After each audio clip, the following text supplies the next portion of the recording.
আমরা অফার পেয়েছি, আমাদেরকে অফার দেয় যে হুজুর আমাদের দলে আসেন, আমাদের দলে আসলে এমপি মন্ত্রীদের সাথে আপনার ঘোরাফেরা হবে। আমি বলি ওই দল করে আমার লাভ কি? আল্লাহ এবং নবীর দল করব, এতে দেখবেন এমপি মন্ত্রীরা আমার সাথে মুসাফা করবে। কতক্ষণ ঠিক না ঠিক? আমাদের মধ্যে যারা বেঈমান, যারা মুনাফিক, তারা একটা নমিনেশন নেওয়ার জন্য অন্যের হককে মেরে তারা বামপন্থী ভিন্ন দল করতেই পারে, কিন্তু আলামিন শেখ সিরাজি কোনো বাতিলের কাছে কখনো মাথা নত করে নাই, করবো না। চিল্লায় বলুন ঠিক না ঠিক? প্রিয় হাজিরিন, এই জন্য আল্লাহর নবীজি বলছেন যে আল উলামা ওয়ারাসাতুল আম্বিয়া, ওলামাগণ হলো নবীজির ওয়ারিস। নবীজির ওয়ারিস যারা দাবি করবে, দুনিয়ার লোভ লালসা তাদের মধ্যে থাকতে পারে না। চিল্লায় বলুন ঠিক না ঠিক? যতদিন পর্যন্ত বাঁচবো বিড়ালের মতো না, সিংহের মতো বাঁচবো, 1 ঘন্টা বাঁচবো, হকের পথে থাকবো। কারা কারা রাজি? 2 হাত তুলে আল্লাহকে দেখান। লিল্লাহে তাকবীর। কোরআন সুন্নাহর আলো, নারায়ে তাকবীর। আমাদের পরিচয় হলো আমরা মুসলমান। আমাদের পরিচয় কি বলেন তো? নিঃস্বার্থভাবে আল্লাহর কাছে ওয়াদা করেছি জীবন দিব। কোরআন সুন্নাহর কথা বলতে গিয়া আমার উপর যদি জুলুম অত্যাচার নির্যাতন চালায়, ফাঁসির মঞ্চেও যদি ঝুলতে হয়, জীবন দিব, কাল্লা দিব। ইসলামের পথ থেকে বিন্দু পরিমাণ দূরে সরে দাঁড়াবো না। চিল্লায় বলুন ঠিক না ঠিক?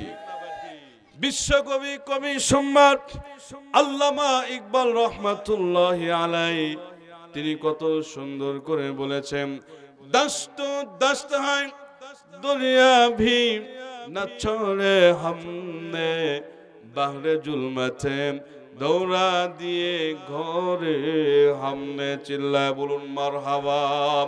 আমরা তো সেই মুসলমান, শ্রাবণের খরস্রোতা উত্তাল টাইগ্রিস নদীর উপর থেকে 60,000 অশ্বারোহী মুসলমান নদীর তুবান পার হয়ে আফ্রিকার ভূখণ্ডে কলেমার পতাকা উড়াইছে। চিল্লায় বলুন মারহাবা। কাজেই তোমরা যারা আমাদেরকে ভয় দেখাও, হত্যা করতে চাও, জেলের ভয় দেখাও, তোমরা মনে রেখো বাতিল সে দবনে ওয়ালে আয় আসমান হি হাম সবার कर चुका है तू इम्तिहा हमारा। চিল্লা বলুন ঠিক কিনা? বলে আমরা তো সেই মুসলমান, আমাদের বিপক্ষে নাস্তিক মুরতাদরা তারা 100 বার আমাদেরকে টেস্ট করেছে। মুসলমান জীবন দিবে, মুসলমান কাল্লা দিবে, কোন বামপন্থী বাতিল কাফেরের কাছে তারা মাথা নত করবে না। চিল্লায় বলুন ঠিক না ঠিক? মুসলমান ইমানদার আল্লাহর গোলাম, কথাগুলো খুব খেয়াল করে শুনেন, কানটা লাগান, দিলটা নরম করে দেন। উজানির পীর কারি ইব্রাহিম রহমতুল্লাহি আলাইহি একটা মিসাল দিই, উদাহরণ দিই, আমি আলোচনার দিকে চলে যাব। তার জীবন ইতিহাস পড়তে গিয়া তিনি উজানির পীর কারি ইব্রাহিম রহমতুল্লাহ আলাইহি একজন বড় আল্লাহর ওলি, একজন বড় আলেম এবং আবেদ বান্দা ছিলেন। চিল্লায় বলুন মারহাবা। উজানির পীর কারি ইব্রাহিম রহমতুল্লাহি আলাইহি এইভাবে কোরআন খুলে খুলে যখন কোরআনুল কারিমের তেলাওয়াত করছেন, সুন্দর করে সুললিত কণ্ঠে তেলাওয়াত করতেছিলেন, হঠাৎ করে কি মনে হয়ে ঝরঝর করে তিনি কাঁদতেছেন। কোরআন শরীফ চুমুদায় মাথায় নাই, বুকে নাই, হেঁটে হেঁটে পরে মাঝে মধ্যে লাফায়। মুরিদরা জিজ্ঞাসা করলো, হুজুর কালামুল্লাহ, আল্লাহর কালাম, মুহাব্বত আজমত নিয়ে পড়তে হয়, আপনি কেন লাফান, কেন হাঁটেন? উজানির পীর কারি ইব্রাহিম রহমাতুল্লাহি আলাইহি তিনি জবাব দেয়, মুরিদরা রে, তোমরা শুনে রাখো, আমি যা দেখি যা জানি তোমরা জানো না। আমি যখন কোরআনুল কারীম তেলাওয়াত করি, প্রত্যেক কালো অক্ষরের মাঝে আল্লাহ পাকের নূর তাজাল্লি দেখতে পাই। চিল্লায় বলা যাবে কি মারহাবা? বিশ্বকবি কবি সম্রাট আল্লামা ইকবাল রহমাতুল্লাহি আলাইহি তিনি কত সুন্দর করে তার কিতাবের মধ্যে লিখে দিলেন, सत जगा रहा है, सत जगा रहा है आजल से टाइम रोज, चिराग मुस्तफा भी से शरार भूला हवीस।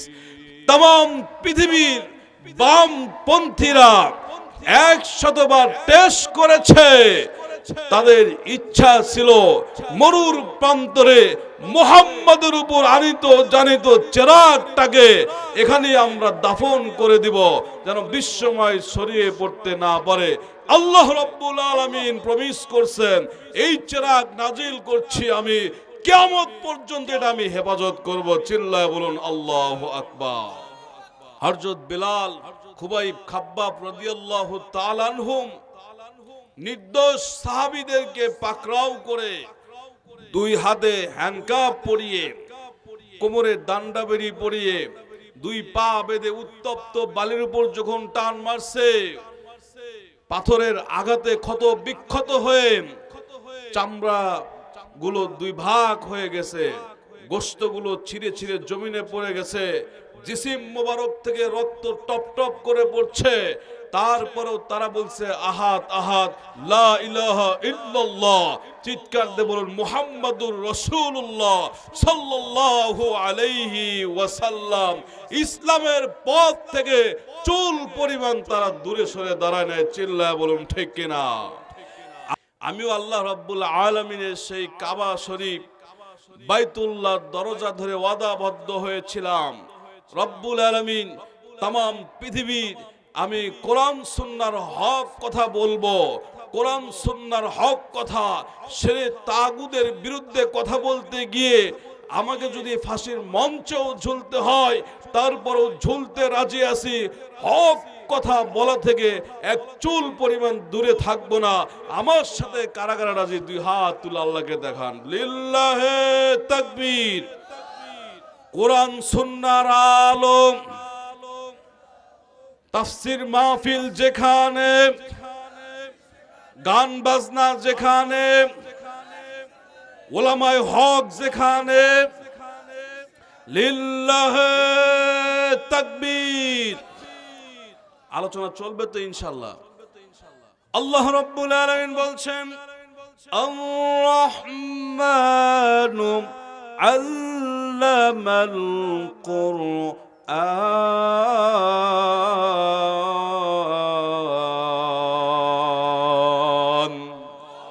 আর-রহমান মহান দয়ালু আল্লাহ তাআলা। হ্যাঁ, একটা নতুন ওয়াজ, আর-রহমান আর রহিম, এই 2টি ওয়ার্ড, এর মধ্যে পার্থক্য কি? রহমান এবং রহিম। শুনে যান। রহমান বলা হয়, আল্লাহ তাআলা বলেন আমি রহমান, আমি এই দুনিয়াতে কাফের, মুরতাদ, ইহুদি, নাসারা, খ্রিস্টান, খোদাদ্রোহী, নাস্তিক, মুসলমান, মুমিন, পীর, মাশায়েখ, আমি রহমান সকলের উপর একই দৃষ্টি দিই। আল্লাহু আকবার বলে। এই যে যারা নামাজ পড়ে না, যারা পর্দা করে না, যারা টিকটক করে, আল্লাহ কি পারতেন না তাদেরকে প্যারালাইসিস দিয়ে আপনার ধ্বংস করে দিতে পারতেন না? আল্লাহ বলেন না, আমি এটা করব না। অবশ্যই আমি কিয়ামতের মাঠে, হাসরের মাঠে তাদের সাথে আমার বোঝাপড়া হবে, হিসাব নিকাশ হবে। ওই জগতে আমি কিছু করব না, এই জগতে আগে আসুক। কতক্ষণ ঠিক না বা ঠিক? আর রহিম, রহিম বলা হয়, আল্লাহ তাআলা বলেন আমার এক সিফাতি নাম হলো রহিম। একমাত্র মুমিনদের শানেই এটা ব্যবহার করা হবে। কিয়ামতের মাঠে এটা আমার কুদরত হিসাবে থাকবে। আমি বলবো আব্দুর রহিম, তুই অমুক দিন অমুক তাফসীরুল কোরআন মাহফিলে গিয়েছো, তুমি মনোযোগ সহকারে কোরআন শুনেছো, আমার রহিম নামের উসিলায় তোকে আমি মাফ করে দিলাম। চিল্লায় বলুন সুবহানাল্লাহ। এটাই হলো রহমান এবং রহিম। প্রিয় হাজির, আসুন আরেকটা আমি উদাহরণ দিই। এই দেশের যেই ভালো কাজ করবে আমরা তাকে সাপোর্ট দিব, বলেন ইনশাআল্লাহ। হ্যাঁ, তারেক জিয়া সাহেব যদি কোরআন সুন্নাহ অনুযায়ী দেশ চালায়, আমি তো বলি আমার অন্তরস্থল থেকে তাকে প্রাণ ভরে আমরা সাপোর্ট দিব, বলেন ইনশাআল্লাহ। শর্ত হলো কোরআন সুন্নাহ অনুযায়ী এই দেশ চালাতে হবে। কতক্ষণ ঠিক না বে ঠিক? আর যদি হাসিনার মতো স্বৈরাচার হয় আমরা তাকে সাপোর্ট দিব না। যেই ভালো কাজ করবে তার ফলাফল সে পাবে। মসজিদে নববী থেকে অল্প একটু পূর্ব দিকে ইমাম বুখারী রহমাতুল্লাহ আলাই, তার নামে একটা মসজিদ আছে। তিনি যখন হাদিস লিখবেন, একটা উদাহরণ দিচ্ছি দেখেন, তিনি যখন হাদিস লিখবেন আগে গোসল করতেন। কি করতেন বলেন তো? আগে গোসল করতেন, তারপরে ওযু করতেন। রাসূলুল্লাহর রওজার পাশে গিয়ে 2 রাকাত সালাত আদায় করে তিনি ভিক্ষুকের মতো এভাবে বসে থাকছেন। হ্যাঁ, যখন রাসূলুল্লাহ সাল্লাল্লাহু আলাইহি সাল্লামের রুহানি ফয়জ যে পর্যন্ত না পাইছে, রাসূলুল্লাহর দিল মুবারক, ইমাম বুখারী রাহমাতুল্লাহ আলাইহির দিল মুবারকে যতক্ষণ আপনার গাওয়াহি সাক্ষ্য না দিছে, ততক্ষণ পর্যন্ত ওই হাদিস বুখারী শরীফের মধ্যে লেখা নাই। চিল্লায় বলুন ঠিক না ব্যাঠি? হাজী সাহেবরা যে রাসূলুল্লাহর রওজা পাশে যায়, আসসালাতু আসসালামু আলাইকা ইয়া রাসূলুল্লাহ, এই সালাম দিতে দেরি, জবাব আসতে দেরি হয় না। সুবহানাল্লাহ বলেন। তে কাজেই দিল সে দিল মোহাব্বত, সিনা দর সিনা। হেরেম শরীফের মধ্যে জিবরাইল আলাইহিস সালাম যখন রাসূলুল্লাহকে বলছেন, ইয়া রাসূলুল্লাহ, ইয়া হাবিবাল্লাহ, আপনি আসেন, আমার বুকের সাথে একটু বুকটা মিলান। বলে লাভটা কি হবে? বলে যত ইলম আছে আপনার বুকের সাথে যদি মিলাইতে পারেন, আল্লাহর কসম ফটোস্টেট কপির মতো কপি করে সমস্ত ইলম আপনার সিনার মধ্যে আমি দিয়ে দিব। আল্লাহু আকবার বলে। এই জন্য আমরা যা ছাত্র পড়াই, আমাদের কথা শুনে, আমাদের চোখের সাথে চোখ রাখে, কলবের সাথে যখন কলব মিলে যায়, এখান থেকে ইলম তার কলবের মধ্যে চলে যায়। আল্লাহু আকবার বলেন। এজন্য মনোযোগ হয়ে থাকবেন তো ইনশাআল্লাহ? থাকবেন তো? প্রিয় হাজিরিন, আসুন, আল্লাহ রাব্বুল আলামিন বলছেন, আল্লামাল কুরআন,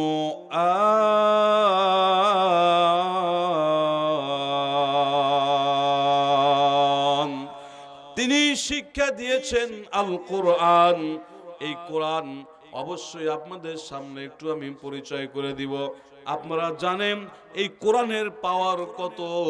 এই কোরআনের এমন একটি আয়াত আছে, এই আয়াত পড়ে যদি আমি পাহাড়ের উপর ফু দিই, সঙ্গে সঙ্গে পাহাড়ে আগুন ধরবে। কথাগণ ঠিক কিনা? কোরআনের মধ্যে এমন একটি সূরা আল্লাহ রাব্বুল আলামিন নাজিল করছেন, এই সূরা পড়ে যদি আমি কোন জিন পরি অসুস্থ, যার উপর আসর করছে, তাকে ফু দিলে সঙ্গে সঙ্গে আল্লাহ তাআলা সুস্থতা দান করে দিবেন। চিল্লায়া বলুন মারহাবা। কোরআনের মধ্যে এমন একটি আয়াত আল্লাহ রাব্বুল আলামিন দিয়েছেন, যে আয়াত পড়ে যদি আমি পানি পড়ে দিই, ওই পানি খাওয়ার সাথে সাথে যে অসুখের নিয়ত করে আপনার খাবে, সঙ্গে সঙ্গে অসুখ ভালো হয়ে যাবে। চিল্লায় বলুন মারহাবা। যালিকাল কিতাবুলা লা রাইবা ফি, লা রাইবা ফি, লা রাইবা ফি বিশাউক বাইনাল ফর, এর মধ্যে কোনো সন্দেহ নাই, সন্দেহের অবকাশ থাকে না। চিল্লায় বলুন ঠিক কিনা? প্রিয় হাজিরিন, এজন্য এই কোরআন, এই কোরআনের মর্যাদা কম না বেশি? এই কোরআন নাজিল হয়েছে হেরা পর্বতে। দেখছেন বুড়া মানুষ লাঠি ভর দিয়ে দাঁড়াইতে পারে না, কয় বাবা আমাকে আর না তোলেন, যেখানে রাসূলুল্লাহর উপর কোরআন নাজিল হয়েছে সেখানে গিয়ে কপালটা ঠেকে আসি। আল্লাহু আকবার বলেন। আমি বললাম বাপজি আবেগে চলে না, কোমর সোজা করে দাঁড়াতে পারেন না, আপনি এই 2026 ফিট কেমনে উঠবেন? কয় আমার হাতটা ধরেন, আল্লাহ আমাকে তুলবেন। আল্লাহু আকবার বলেন। আমি হাত ধরে ধরে 1.5 ঘন্টা সময় নিয়ে বুড়ো বাবাকে তুলছি, আবার নামাইছি। আল্লাহু আকবার বলে। এটা হলো কোরআনের রুহানি শক্তি। আল্লাহু আকবার বলবেন না? দেখেন লক্ষ লক্ষ মানুষ পাহাড়ে উঠতেছে। এই কোরআন নাজিল হয়েছে মক্কাতে। মক্কার দাম কম না বেশি? 7 লাখ 8 লাখ টাকা খরচ করে আমরা যাচ্ছি। কোরআন নাজিল হয়েছে মদিনাতে। মদিনার দাম কম না বেশি? তবারক নাই, কিচ্ছু নাই, জ্বলন্ত প্রমাণ। কোরআনের কথা বলতেছি বিদায় আপনারা এখানে আছেন, এর চেয়ে বড় মুজিজা আর কি? কথা বলেন ঠিক না বা ঠিক? প্রিয় হাজির, আসুন। এজন্য কবি বলছেন, আমার সাথে বলেন, সমাধান চাও যদি জীবনে মরণে, ফিরে যাও খুঁজে নাও চোখ রাখো কোরআনে। চিল্লায় বলুন মারহাবা। সমাধান চাও যদি জীবনে মরণে, ফিরে যাও খুঁজে নাও চোখ রাখো কোরআনে, তবেই পাবে সুখ শান্তির ঠিকানা। যদি মেনে নাও তুমি মনে প্রাণে, সমাধান সমাধান চাও যদি জীবনে মরণে, ফিরে যাও খুঁজে নাও চোখ রাখো কোরআনে। চিল্লায় বলুন মারহাবা। আল্লাহ রাব্বুল আলামিন বলছেন আল্লামাল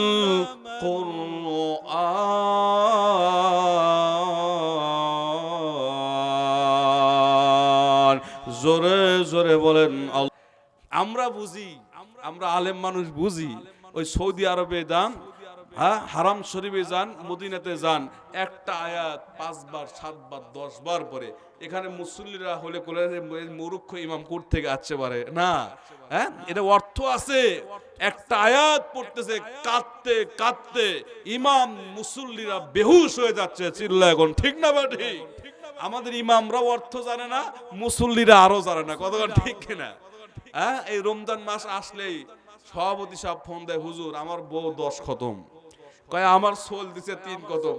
সারা জীবন মনে করেন ফেসবুক ইউটিউব টেপে, আর এই রমজান মাস আসলে খালি খতম আর খতম।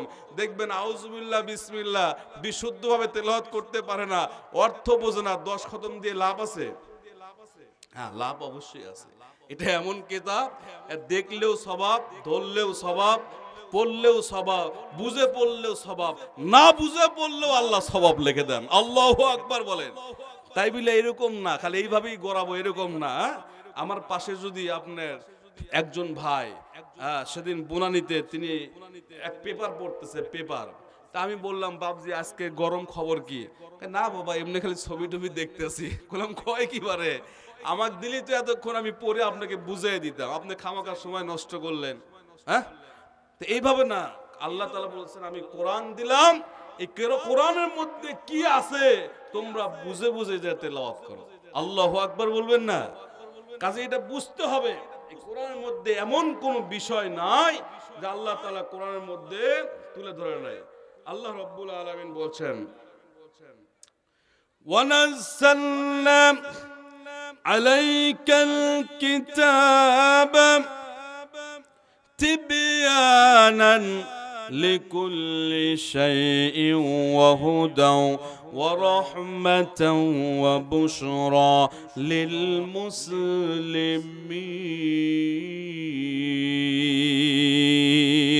ওয়ানাজ্জালনা আলাইকাল কিতাব। আল্লাহ রাব্বুল আলামিন বলছেন প্রিয় হাবিবের উপর যে কিতাব নাজিল করা হয়েছে তিবিয়ানাল লিকুল্লি শাইইন, এই কিতাবের মধ্যে ওয়াল সাবজেক্ট প্রত্যেকটি বিষয় পুঙ্খানুভাবে বিস্তারিত আমি আলোচনা করে দিয়েছি। চিল্লায় বলুন মারহাবা। সব বিষয় কোরআনের মধ্যে আছে, আমরা বিশুদ্ধভাবে পড়াও জানি না, অর্থও জানি না। চিল্লায় বলুন ঠিক না ব্যাঠি? প্রিয় হাজিরিন, এজন্য এই কোরআনকে যদি আমরা বলি যে কোরআন তুমি কেন এসেছো, তোমাকে পড়লে আমাদের উপকার কি হবে, বা তুমি এখানে কেন এসেছো, কেন নাজিল করা হয়েছে তোমাকে, কোরআন জবাব দেয় লিতুখরিজান নাস। আল্লাহু আকবার বলেন। লিতুখরিজান নাস মিনাল যুলুমাতি ইলান নূর।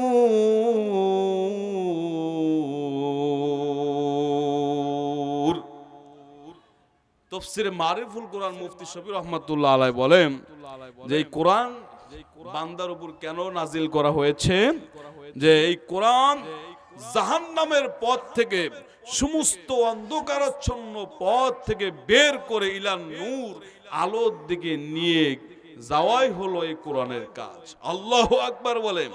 বুঝলাম যদি তোমাকে মানি, তোমাকে অনুসরণ করি, তোমাকে পড়ি, আমাদের লাভ কি হবে? কোরআন জবাব দেয় ফামান তাবিআ হুদায়া ফালা খাউফুন আলাইহিম ওয়ালা হুম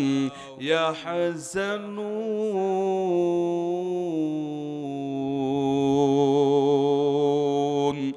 তাফসীর ইবনে কাসির রাহমাতুল্লাহি আলাইহি কত সুন্দর করে তার তাফসীরের মধ্যে বলে দিলেন ফামান তাবিআ হুদায়া, যে আল্লাহর বান্দা বান্দি এই কোরআনুল কারীমের অনুসরণ করবে, কোরআনুল কারীম মুহাব্বতে তেলাওয়াত করবে, অর্থ বুঝে পড়বে, নিজে পড়বে, অপরকে শিখাবে, এই কোরআনুল কারীম সংসদ পর্যন্ত নিয়ে যেতে পারবে। লা খাউফুন আলাইহিম, তাদের কোনো ভয় চিন্তা টেনশন কিচ্ছু থাকবে না। চিল্লায় বলুন মারহাবা, আরো জোরে জোরে পড়েন মারহাবা। সম্মানিত হাজিরিন, ওই খলিফাতুর রাসূল হযরত ওমর রাদিয়াল্লাহু তাআলা আনহুর কথা বলছি বাজান, দিলটা একটু নরম করে দেন, মনোযোগ সহকারে শুনে নেন, মেসেজগুলো আপনার ওয়াইফ আপনার বিবিকে শোনায়া দিবেন। খলিফাতুর রাসূল রাইসুল মুফাসসিরিন ওই ওমরের কথা বলছে, যেই ওমর রাসূলকে মারার জন্য গিয়েছিল, এমন নিয়ত করছে মারবে, আল্লাহর রাসূলের চেহারা মোবারক দেখা মাত্র জাহান্নামের পথ থেকে আল্লাহ তাআলা জান্নাতের পথে তুলে দিয়েছেন। চিল্লায়া বলা যাবে কি মারহাবা। হযরত ওমর রাদিয়াল্লাহু তাআলা আনহু আল্লাহ তাআলার কাছে দুইটি দোয়া করছেন। এক নাম্বার দোয়া হলো আল্লাহুম্মা রযুকনা শাহাদাতাম ফি সাবিলিক ওয়াজআল মাউতি ফি বালাদি রাসূলিক। চিল্লায়া বলুন মারহাবা। এক নম্বর দোয়া করেছেন, আল্লাহ তাআলা আমার মৃত্যু যদি হয় উত্তম মৃত্যু, শহীদি মৃত্যু যেন আমার হয়। আল্লাহ তাআলা এই দোয়া তার কবুল করে নিয়েছেন। দ্বিতীয় নাম্বার দোয়া করেছেন, রব্বুল আলামিন আমি জানো আপনার রাসূল সাল্লাল্লাহু আলাইহি ওয়াসাল্লামের পাশে থাকতে পারি। আল্লাহ তাআলা এই দোয়াটিও কবুল করে নিয়েছেন। চিল্লায় বলুন মারহাবা। হযরত ওমর রাদিয়াল্লাহু তাআলা আনহু তিনি যখন অর্ধ পৃথিবী শাসন করেছেন, প্রত্যেকটি রাস্তার মোড়ে মোড়ে বাসায় বাসায় গিয়া এই কোরআনুল কারীমের দাওয়াত দিত। চিল্লায়া বলুন মারহাবা। একদিন নয়, দুই দিন নয়, এই যে আমি আলামিন শেখ সিরাজি সাহেব আপনাদের সামনে কিছু কথা বলতেছি, আমার বিবি মা কিন্তু ঘুমায় না, কখন আসবে কখন চেহারা দেখবে তাদের আত্মা শান্তি পায়। এমনকি আমার বড় মেয়েটা ক্লাস 1-এ পরে এবার 2-তে উঠবে, সেও কখনো ঘুমায় না। আমি যা বিবির খোঁজ খবর নেই, আমার সোলপুরের খোঁজ খবর নেই, কিন্তু খলিফাতুর রাসূল হযরত ওমর রাদিয়াল্লাহু তাআলা আনহু বাসায় গিয়ে দরজায় নক করছে। নক করার পর দরজা যখন স্ত্রী ওপেন করে দিছে, স্ত্রীর সাথে কোনো কথাবার্তা নাই, সোলপুরের কোনো খোঁজ খবর নেওয়ার দরকার নাই। সর্বপ্রথম নতুন ওযু করছে, নতুন ওযু করার পর কোরআনটা বুকে নিছে, চুমু খেয়ে মাথায় নিয়ে কোরআন শরীফ তেলাওয়াত করত। বিসমিল্লাহির রহমানির রহিম।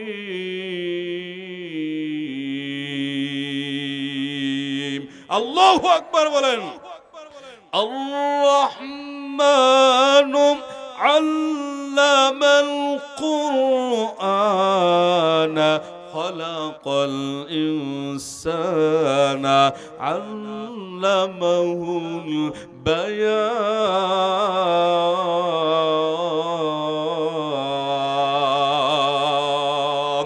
এইভাবে তেলাওয়াত করছেন খলিফাতুর রাসূল হযরত ওমর রাদিয়াল্লাহু তাআলা আনহু। আর ওই নবীজির হাদিস বুখারী শরীফের হাদিসকে সামনে নিয়ে এসেছে, মুত্তাফাকুন আলাই। এই হাদিসটি বুখারী এবং মুসলিমের মধ্যে এসেছে। আল কোরআন হুজ্জাতুল লাকা ওয়া আলাইকা। কোরআন দিয়ে কিয়ামতের মাঠে তুমি বান্দার পক্ষে বিপক্ষে সাক্ষ্য দিবে, তুমি কোরআন আমি ওমরের পক্ষে সাক্ষ্য দিয়ে দিবে। চিল্লায়া বলা যাবে কি মারহাবা।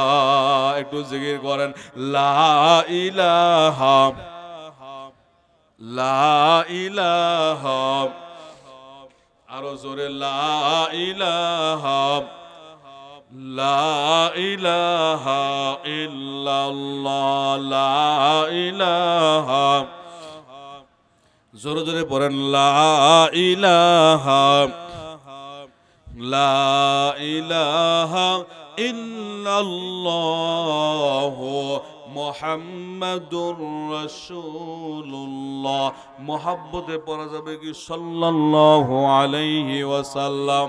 মেয়েদের জন্য একটা মেসেজ দিয়ে দিই।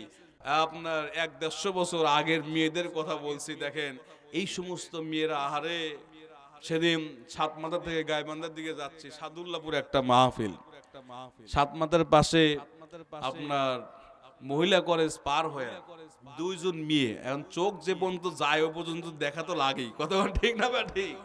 হ্যাঁ, একজন বুড়ি মানুষ, বুড়ি মহিলা, বয়স তাও 60, 65, 70 এরকম হবে, এমন বোরকা পরছে দেখার কোনো কায়দা নাই। আর একজন ছুরি মানুষ, হ্যাঁ, বয়স মাত্র আপনার 20 থেকে 25, চিন্তা করছেন?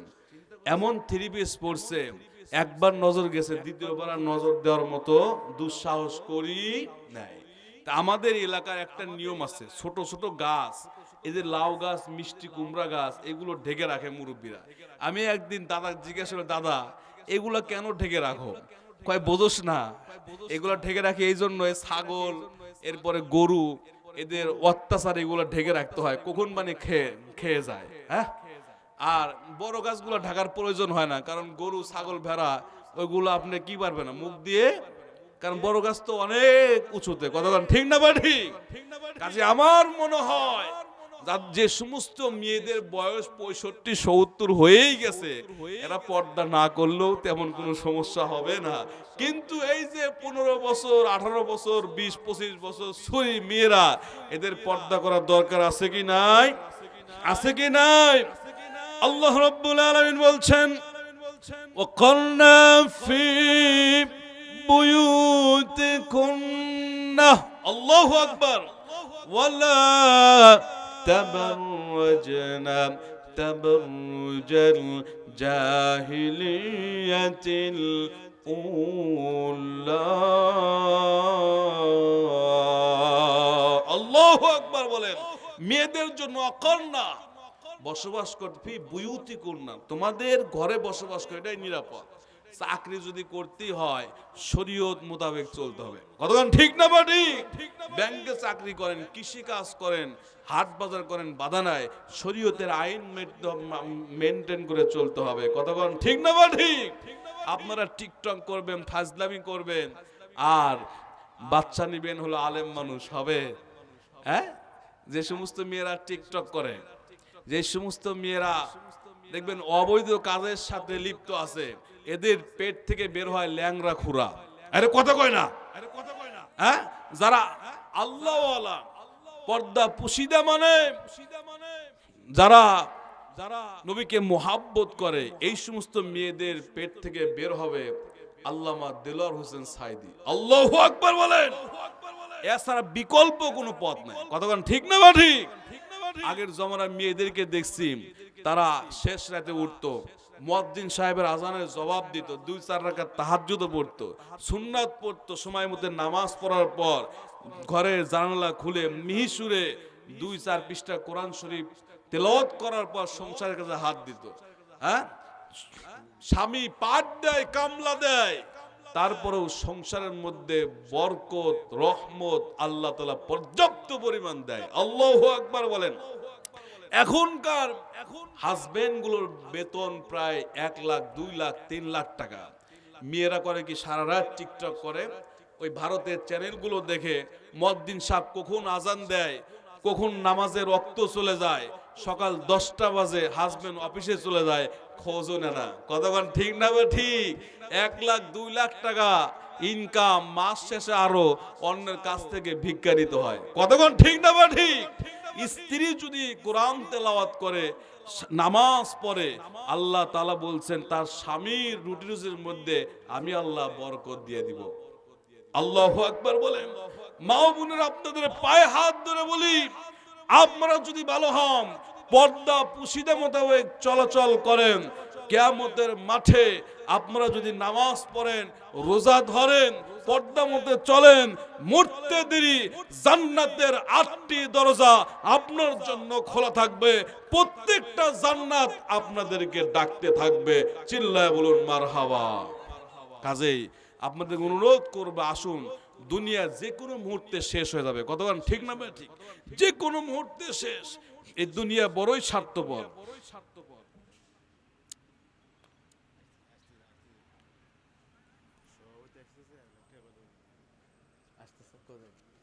লিল্লাহে তাকবীর। সভাপতি সাহেবের আগমন, জনাব মোহাম্মদ খোরশেদ আলম মন্ডল সাহেবের আগমন, শুভেচ্ছায় স্বাগতম। মাহফিল কমিটির পক্ষ থেকে লাল গোলাপ শুভেচ্ছা। লিল্লাহে তাকবীর।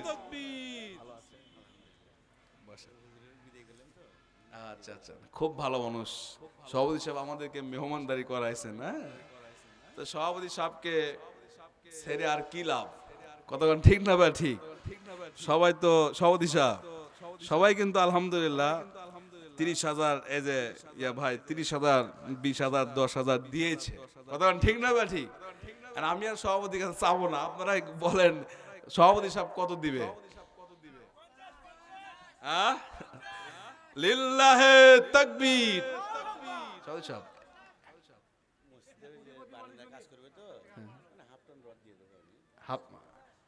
হাফ টন রডের দাম কত?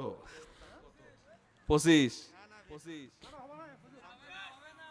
যদি শোনেন সভাপতি সাহেব পর্যায়ক্রমে যদি 1 টন রড দেয়, আপনারা খুশি তো?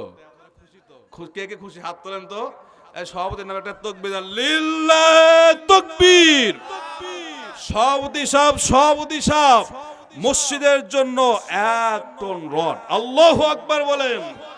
রব্বুল আলামিন অত্র তাফসীরুল কোরআন মাহফিলের সম্মানিত সভাপতি সাহেব জনাব মোহাম্মদ খোরশেদ আলম মন্ডল সাহেব একজন কোমল হৃদয়ের মানুষ। আল্লাহ তাআলা তার ব্যবসা, চাকরি, রব্বুল আলামিন আত্মীয় স্বজন আপনজন যারা কবরে চলে গেছেন তাদেরকে মাফ করে দেন। আল্লাহ তাআলা সলপলদেরকে ইসলামী শিক্ষায় শিক্ষিত হওয়ার তৌফিক দান করেন, বলেন আমিন। সভাপতি সাহেবের ছোট্ট একটা বাচ্চা আছে, আপনারা জানেন, আমার সাথে এতক্ষণ থাকলো। আল্লাহ তাআলা এই বাচ্চাটাকে যেন দুনিয়ার মধ্যে আবেদ এবং বড় একজন আলেম হিসাবে, ইসলামের দায়ী হিসাবে কবুল করেন, বলেন আমিন। আপনারা দোয়া করবেন তো ইনশাল্লাহ? প্রাণ ভরে আজকে তাফসীর কোরআন মাহফিল থেকে দোয়া করি আল্লাহ তাআলা সভাপতি হিসাবে ছেলে মেয়ে, বিশেষ করে ছেলেকে জগৎ বিখ্যাত আলেম হিসাবে কবুল করুন, বলেন আমিন।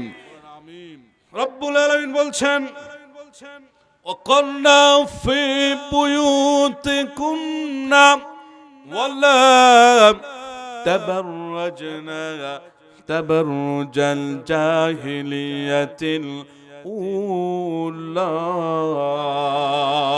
আল্লাহু আকবার বলেন। এই জন্য মা ও বোনদের হাতে পায়ে ধরে বলি, আসেন, দুনিয়া কয়দিন, দুনিয়া একদিন শেষ হয়ে যাবে। এই দুনিয়াটা বড়ই স্বার্থপর। 3 তলার উপর আছেন, রুহুটা বের হয়ে যাবে, 3 তলাও আপনাকে রাখবে না। কতক্ষণ ঠিক না বা ঠিক? এখন নামা দিবে 3 তলা থেকে, সোলপুল বলবে তাড়াতাড়ি মসজিদের কোন থেকে পালকিখানা আন, তাড়াতাড়ি দাফন কার্য সম্পন্ন কর, এখন কবরস্থ করে আসি। চিল্লায় বলুন ঠিক না বা ঠিক? কাজেই দুনিয়া বড়ই স্বার্থপর। এই দুনিয়াতে কেউ থাকে নাই, থাকবেও না। যারই থাকার কথা ছিল আল্লাহর বন্ধু মুহাম্মাদুর রাসূলুল্লাহ, মুহাম্মদ সাল্লাল্লাহু আলাইহি ওয়াসাল্লাম, তিনি কি আমাদের মাঝে আছেন? তিনিও চলে গেছেন। বড় বড় ওলিয়া আউলিয়া নবী রাসূল চলে গেছেন, আমাদেরকেও যেতে হবে। কতক্ষণ ঠিক না বে ঠিক? আল্লাহ রাব্বুল আলামিন বলছেন, বাল তুসিরুনাল হায়াতাদ দুনিয়া ওয়াল আখিরাতু খায়রু ওয়া আবকা। আল্লাহু আকবার। ইন্না হাযা লাফিস সুহুফিল উলা সুহুফি ইব্রাহিমা ওয়া মূসা। চিল্লা বলা যাবে কি আল্লাহু আকবার। তাফসীরে তাফহিমুল কোরআন যিনি লিখেছেন, তার কিতাবের মধ্যে আমি এই ব্যাখ্যাটা পড়ে অনেক এনজয় করেছি।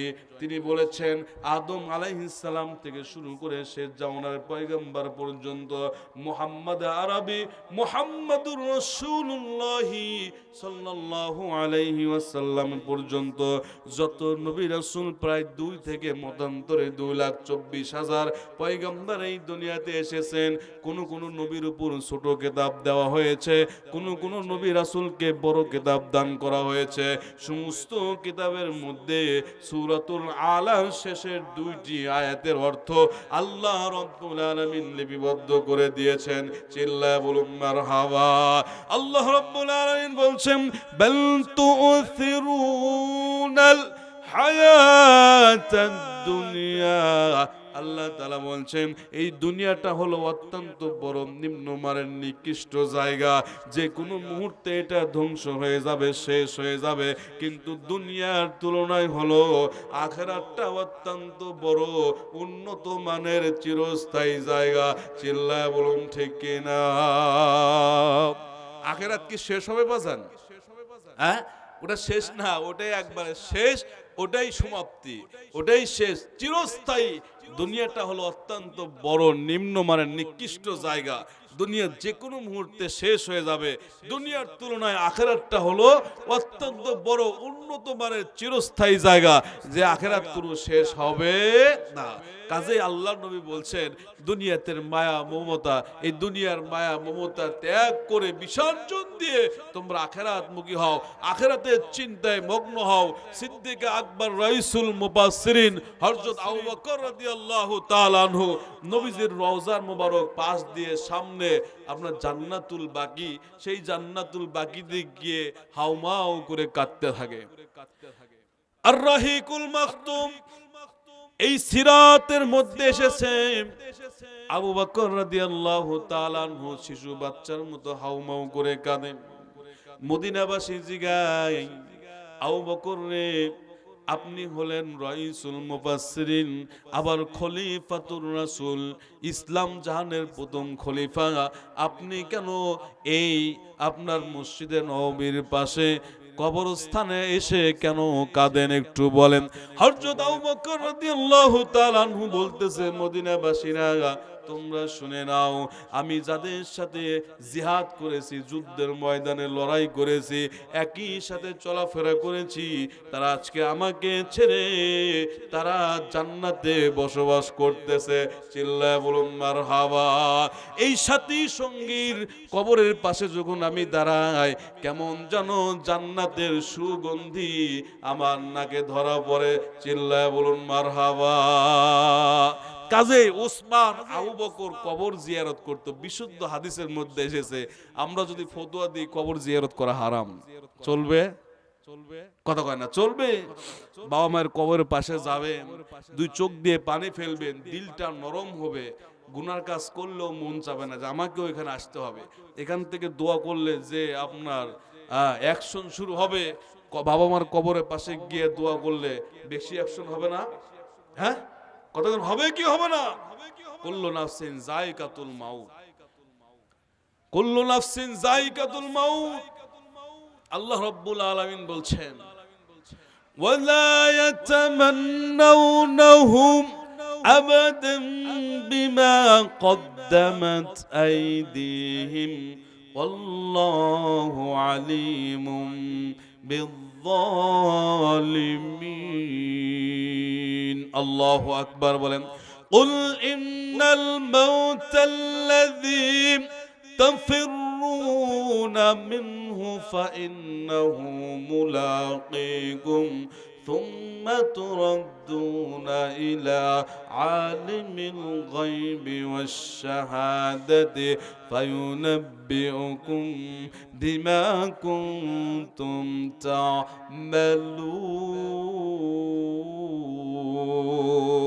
তা'মালুন। আল্লাহু আকবার বলেন। মুলাকীকুম, আল্লাহ যদি খালি একটু সুযোগ দিত যে মৌত থেকে পালানোর একটা রাস্তা দিলাম, ওই ডোনাল্ড ট্রাম্প লক্ষ লক্ষ টাকা বিনিয়োগ করে হলে উনি পালাইতো। কিন্তু এই সিস্টেম কি আছে? হ্যাঁ, মৃত্যু থেকে কেউ পলায়ন করতে পারবে না। মুলাকীকুম, মৃত্যু সকলের সাথে মুলাকাত করবে, সাক্ষাৎ করবে। কতক্ষণ ঠিক না ভাই? ঠিক। ওই যে দেখো ডাকিতেছে তোমায় কবরের মাটি।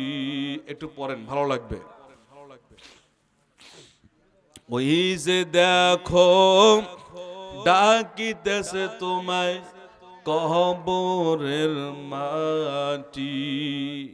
কার ভরসায় আসরে মন, কিসের করো আশা? এত সুন্দর বাড়ি একদিন ভেঙ্গে যাবে তোমার বাসা। ও তোর গহনা দিন রাহিয়া যাবে, ও তোর গহনা দিন রাহিয়া যাবে, যৌবনে লাগবে ভাটি। ওই যে দেখো ডাকিতেছে তোমায় কবরের মাটি। হায়রে ওই যে দেখো ডাকিতেছে তোমায় কবরের মাটি। সুন্দর আগেই যেদিন ডুববে রে বেলা, এক নিমিষেই ভেঙ্গে যাবে সেদিন রঙ্গেরি মেলা। কার দিবা জোরে ধমক, কার দিবা তুমি জোরে ধমক, কার মাথায় ভাঙবা লাঠি। ওই যে দেখো ডাকিতেছে তোমায় কবরের মাটি। হায়রে ওই যে দেখো ডাকিতেছে তোমায় কবরের মাটি। কথা কি ঠিক আছে ভাই? যে কোনো মুহূর্তে চলে যেতে হবে। দেখেন না রোড অ্যাক্সিডেন্ট করে মারা যায়, হ্যাঁ এই রোডে ঘাটের চলি কত মানুষ আহারে মরে যাচ্ছে। হ্যাঁ শেষ বিদায় ঘর থেকে বের হয়ে যাচ্ছে, সে কি জানতো আমি মেডিকেলে যা মারা যাবো? জানতো না। এজন্য আসুন, মুসলমান সবসময় পাক সাফ থাকবে, পরিষ্কার থাকবে, যেন মুসলমান মরতে দেরি আল্লাহ তৈরি কিন্তু বেহেশতে ঢুকতে দেরি না হয়। কথা বলেন ঠিক না ভাই? ঠিক। মুসলমান কেন নাপাক থাকবে? নামাজের কথা বললে কয় না হুজুর শরীর চলে না। শরীর চলবে না কেন? পাক সাফ থাকতে হয়। বলেন ইনশাআল্লাহ। প্রিয় হাজিরিন, রাসূলুল্লাহ সাল্লাল্লাহু আলাইহি ওয়াসাল্লাম বলছেন আকতিরু যিকরু হাযিমিল লাযাতিল মাউত। যে ব্যক্তি প্রত্যেক দিন 20 বার মৃত্যুর কথা স্মরণ করবে, দুনিয়ার লোভ লালসা, দুনিয়ার স্বাদ, এই মৃত্যুর কথা স্মরণ করার বিনিময়ে তাকে দুনিয়ার লোভ লালসা এই দিক থেকে ফিরিয়ে রাখবে। বলেন ইনশাআল্লাহ। এজন্য 20 বার পারবেন তো ইনশাআল্লাহ? বলেন ইনশাআল্লাহ। কত বাজে সভাপতি সাহেব?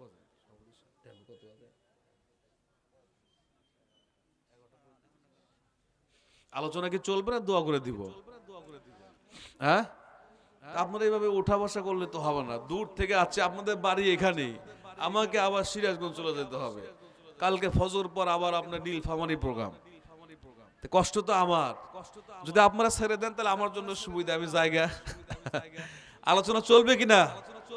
চলবে। যে কজন আছে থাকবেন তো ইনশাল্লাহ? আর 20 মিনিট চালাবো ইনশাল্লাহ। আসুন, আমাদেরকে হক পথে থাকতে হবে। হ্যাঁ 999 জন যাবে জাহান্নামে, একজন হবে জান্নাতি। এই গ্রামের মধ্যে দেখেন না ফজরের নামাজ কয়জন পড়ে? এই যে ইমাম সাহেব, এই যে ইমাম সাহেব ইউসুফ মামা, আমার তো সম্পর্কে মামা হয়, বোঝেন না, একসাথে লেখাপড়া করছি। ওনাকে জিজ্ঞান ফজরের নামাজে কয়জন পড়ে? হ্যাঁ ফজরের নামাজ যারা জামাতের সাথে পড়ে তারা হলো মুমিন, সুবহানাল্লাহ বলেন। আর ফজর বাদ দিয়ে যারা পড়ে তারা হলো মুনাফিক। রাসূলুল্লাহ সাল্লাল্লাহু আলাইহি ওয়াসাল্লাম এইভাবে চিহ্নিত করছেন, যারা ফজরে পড়বে তারা মুমিন, আর যারা ফজর বাদ দেয় এরা মুমিন হতে পারবে না। কারণ ফজর পড়লে অবশ্যই রাতে উঠতে হবে, রাতে ওঠা মানে তাহাজ্জুদ পড়তে হবে, তাহাজ্জুদ পড়ে এরপরে ফজর পড়বো। বলেন ইনশাআল্লাহ। নিয়ম কারণ আছে দাদা। তো আসুন, এজন্য আমরা 5 ওয়াক্ত নামাজ বা জামাতের সাথে আদায় করবো। বলেন ইনশাআল্লাহ। আল্লাহ তাআলা আমাদেরকে কবুল করুক। বলেন আমিন। প্রিয় হাজিরিন, আমরা সব সময় হক পথে থাকব, বলেন ইনশাআল্লাহ। সত্য কথা বলবো, বলেন জবানে জিহাদ করব। আমরা সব সময় মিথ্যা কথা বলি, ফোনটা ধরেই মিথ্যা কথা বলি। হ্যাঁ, এটা চলতেছে আপনার রজব মাস, শাবান, এরপরে রমজান, 4টা মাস আল্লাহর মাস। জিলকদ, জিলহজ, মুহররম, রজব, এই মাসগুলোতে কাফেররাও তারা সম্মান করত, যুদ্ধ করতো না। কিন্তু আমি যুদ্ধের দিকে যাব না, একটা মিনি যুদ্ধ করতে হবে। পারবেন তো? পারবেন? কারা কারা পারবেন হাত তোলেন দেখি। লিল্লাহে তাকবীর। একটা যুদ্ধ করতে হবে। আল্লাহ রাব্বুল আলামিন বলছেন, ইয়া আইয়ুহাল্লাযীনা আমানু তাকুল্লাহ ওয়া কুলু কওলান সাদীদা। চিল্লায়া বলুন আল্লাহু আকবার। হে ঈমানদারগণ, ইত্তাকুল্লাহ, আল্লাহকে ভয় করো, আর জিহ্বার সাথে মিনি যুদ্ধ করো। মিনি যুদ্ধ মানে হলো এই জিহ্বা দিয়ে সব সময় সত্য কথা বলতে হবে। পারা যাবে তো? বলেন ইনশাআল্লাহ। না হলে এটা পারবো না। এটা জিহ্বাকে হেফাজত করেন। আজ থেকে মিথ্যা কথা বলবো না, জিহ্বা দিয়ে ফাহেশ কথা বলবো না। এই জিহ্বা দেখেন, 1 ঘন্টা যদি আপনি হাঁটেন পা ব্যথা হয়ে যাবে, 1 ঘন্টা যদি হাত দিয়ে আপনি কাজ করেন হাত ব্যথা হয়ে যাবে। হ্যাঁ, এরপরে যে অঙ্গই দেন সমস্ত অঙ্গ ব্যথা হয়ে যাবে। 1 ঘন্টার উপরে জিহ্বা দিয়ে কথা বলতেছি, কোনো ব্যথা আছে? কথা কয় না, কোনো ব্যথা আছে? ওয়াজ কি বুঝতেছেন নাকি কিচ্ছা কাহিনী ধরবো? কোরআন থেকে তো তাফসীর শোনা, বোঝেন না কেন? এই জিহ্বা যদি আপনার 20 ঘন্টাও কথা বলেন কোনো ব্যথা হবে না, কারণ এটা আল্লাহর কুদরত। এটা যদি ব্যথা হয় তাহলে আল্লাহর নামের সিফাতি নামের জাতের এই জিকির কেমনে করবে? কতক্ষণ ঠিক না বা ঠিক? কাজে এই জিহ্বা দিয়ে আপনাকে সবসময় আল্লাহর জিকির করতে হবে। সুবহানাল্লাহ, আলহামদুলিল্লাহ, আল্লাহু আকবার, লা ইলাহা ইল্লাল্লাহ। নবী মুহাম্মদ রাসূলুল্লাহ সাল্লাল্লাহু আলাইহি ওয়াসাল্লাম যখন চলতেন, যখন উঁচু জায়গায় উঠতেন আল্লাহু আকবার বলতেন, হ্যাঁ, যখন নিচু জায়গায় নামতেন সুবহানাল্লাহ বলতেন, স্বাভাবিক জমিনে লা ইলাহা ইল্লাল্লাহ। এমন ভাবে চলতেন মনে হয় উপর থেকে নিচের দিকে আসতেছে। এইভাবে চোখের হেফাজত করে চলতে হবে। আমল করা শুরু করেন। একটা আমল দিয়ে গেলাম, জিহ্বার আমল, পারা যাবে তো ইনশাআল্লাহ। আর একটা আমলের কথা বলি, যে বিশেষ করে আপনার আল্লাহর কিছু খাঁটি বান্দা এই জমিনে ছিল, আছে, থাকবে। আল্লাহর খাঁটি বান্দা না থাকলে এই দুনিয়া থাকতো না। কতক্ষণ ঠিক না ভাই? ঠিক। আল্লাহর কিছু ভিআইপি বান্দা এই জমিনে ছিল, আছে, থাকবে। আল্লাহ তাআলা সূরাতুল ফুরকানের 63 নম্বর আয়াতে বলতেছেন, বিসমিল্লাহির রহমানির রহিম। আল্লাহু আকবার বলেন। وعباد الرحمن الذين يمشون على الأرض هونا وإذا خاطبهم الجاهلون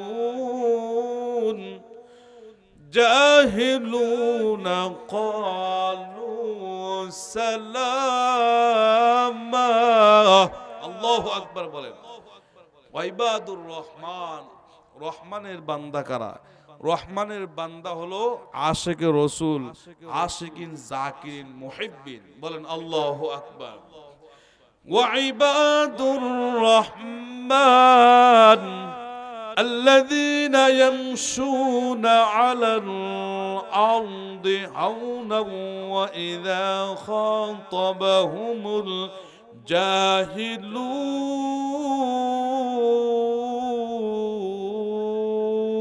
আল্লাহু আকবার বলেন। তাফসীরে মারিফুল কোরআন মুফতি শফি রহমাতুল্লাহি আলাইহি এই আয়াতের ব্যাখ্যায় বলেন, আল্লাহ পাকের খাঁটি বান্দা তারা। দেখবেন কিছু কিছু মানুষ সারাদিন কৃষিকাজ করে, চাকরি করে, অফিস আদালতে ডিউটি করে, ব্যবসা করে, রাত্র যখন গভীর হয় আল্লাহ রব্বুল আলামিনকে ডাক দে, বলে মালিক। সমস্ত ব্যস্ততাকে উপেক্ষা করে, আর কোনো ব্যস্ততা নয়, নামাজের মুসাল্লায় গিয়া 2-4 রাকাত শেষ রাতের নামাজ আদায় করে নাই, তাহাজ্জুদ নামাজ পড়ে, মালিককে ডাক দে বলে, আল্লাহ তুমি আমাকে মাফ করে দাও, সারাদিন গুনার কাজে লিপ্ত ছিলাম, তুমি তো এখন প্রথম আসমানে এসেছো, তুমি আমাকে মাফ করে দাও। রব্বুল আলামিন ফেরেশতাদেরকে ডাক দে বলে, আমার ফেরেশতারা, আমার বান্দা তো আমাকে দেখে নাই, জাহান্নাম দেখে নাই, জান্নাত দেখে নাই, কেন কাঁদে? ফেরেশতারা জিজ্ঞাসা করে, আল্লাহ একমাত্র তোমার ভয়ে সে কাঁদতেছে। ফেরেশতাদেরকে জিজ্ঞাসা করে, ফেরেশতারা তোমরা সাক্ষ্য থাকো, আমি আমার বান্দা বান্দির তামাম জীবনের গুনাহ খাতাগুলো মাফ করে দিলাম। ওই ভারতে গিয়ে দেখলাম পাঞ্জাব শহরের এক আল্লাহওয়ালা লোক ছিল, শাহেদ দৌলা রহমতুল্লাহ আলাই, তার কবর এখনো আছে। নদীর পাড়ে বসবাস করত, এক আল্লাহওয়ালা, আল্লাহর খাঁটি বান্দা ছিল, বুঝছেন না? এই পাঞ্জাব শহরে একদিন বন্যা হচ্ছে, বাঁধ ভেঙ্গে পানি ঢুকতেছে, মানুষ অনেক চেষ্টা প্রচেষ্টা করার পর ব্যর্থ হয়ে গেছে। এইবার সকলেই সিদ্ধান্ত নিল, যেহেতু আমাদের এখানে আল্লাহওয়ালা এক ব্যক্তি আছে, তার কাছে যায়, হুজুর কাছে একটু দোয়া নেই, দেখে হুজুর কিছু করে কিনা। হ্যাঁ, আশরাফ আলী থানভী রহমতুল্লাহ আলাই তিনি এই ঘটনা লেখেন, শাহেদ দৌলা রহমতুল্লাহ আলাইর কাছে যখন একদল যুবক গেছে, যুবক ডাক দিয়ে বলতেছে, হুজুর বেদবি মাফ করেন, পাঞ্জাব শহরে বাঁধ ভেঙ্গে ব্যাপক পানি প্রবেশ করতেছে, যদি পানি এসেই যায় তাহলে আমাদের তো ক্ষতি হবেই, পশু পাখিদেরও ক্ষতি হয়ে যাবে, তারাও বাঁচবে না। শাহেদ দৌলা রহমতুল্লাহ আলাই ওয়া ইবাদুর রহমান আল্লাহর খাঁটি বান্দা ছিলেন। যুবকদেরকে ডাক দে বলে, ইয়া আইয়ুহাস শাবাব, হে যুবক তোমরা শুনে রাখো, যদি আমাকে মানো, আমার কথা মেনে চলো, তাহলে আমার কাছে আসো। যুবকের মধ্য থেকে একদল যুবক শাহেদ দৌলা রহমতুল্লাহ আলাই ওনার দরবারে গিয়েছে। শাহেদ দৌলা রহমতুল্লাহ আলাই প্রত্যেক যুবককে ডাক দে বলে, যুবকরা রে, একটা করে টোপা আর কোদাল নিয়ে আমার সাথে চলো, আমার হাতে একটা কোদাল দিয়ে দাও। শাহেদ দৌলা রহমতুল্লাহ আলাই যেদিকে পানি যায় ওদিকে রাস্তা ক্লিয়ার করে দেয়। চিল্লায় বলুন মারহাবা। ইয়া আইয়ুহাস শাবাব, যুবকরা ডাক দেয়া বলে, আপনি নাকি বড় ওলি, আপনি নাকি আশিকে রাসূল, আপনাকে নিয়ে আসলাম বিপদ থেকে মুক্তি পাওয়ার জন্য, কিন্তু বিপদ তো আপনি নিজে আসতেছেন। শাহেদ দৌলা রহমাতুল্লাহ আলাই যুবকদেরকে ডাক দিয়ে বলে, হে যুবকগণ তোমরা শুনে নাও, যেদিকে আমার আল্লাহ সেদিকে আমি শাহেদ দৌলা। চিল্লায় বলুন মারহাবা। আমার রব্বুল আলামিন ফেরেশতাদেরকে ডাক দে বলে, ফেরেশতারা শুনে রাখো, আমার ওলি আউলিয়া যারা আমার কদমে সেজদা দেয় তাদের সম্মান আমি আল্লাহ বৃদ্ধি করে দেই। কাজেই যে পা দিয়ে মসজিদে হেঁটে হেঁটে নামাজ পড়ে, যে হাত দিয়া কোরআন স্পর্শ করে, যে জবান দিয়ে কোরআন তেলাওয়াত করে, আমি ওয়াদা দিলাম যেখানে আমার ওলি দাঁড়ায় গেছে সেখান দিয়ে যেন এক ফোঁটা পানি শহরে প্রবেশ করতে না পারে। চিল্লায় বলুন মারহাবা। ওয়া ইবাদুর রহমানের মধ্যে পড়ে গেছে। কাজেই সম্মানিত হাজিরিন, যারা ওলি আউলিয়া, মিশকাতুল মাসাইর মধ্যে এক হাদিস এসেছে যে আপনার হচ্ছে হাদিসটা এসেছে, সত্যিকার অর্থে যদি আল্লাহর জমিনে পরহেজগার ব্যক্তি পাওয়াই যায় বা পীর পাওয়া যায়, যদি ভালোই লেগে যায়, তার হাতে বায়াত গ্রহণ করা ফরজ। সুবহানাল্লাহ বলেন, আরো জোরে বলেন সুবহানাল্লাহ। নামাজটা যেরকম ফরজ, আল্লাহর আসমানের নিচে যদি সত্যিকার অর্থে ভালো মানুষ পাওয়া যায়, তার হাতে বায়াত নিবেন, তার কাছ থেকে সবক নিবেন। বলেন ইনশাআল্লাহ। সামনে ইমাম মাহদী আলাইহিস সালাম আসবে, আল্লাহ তাআলা যেন তার দিদার নসিব করেন। বলেন আমিন।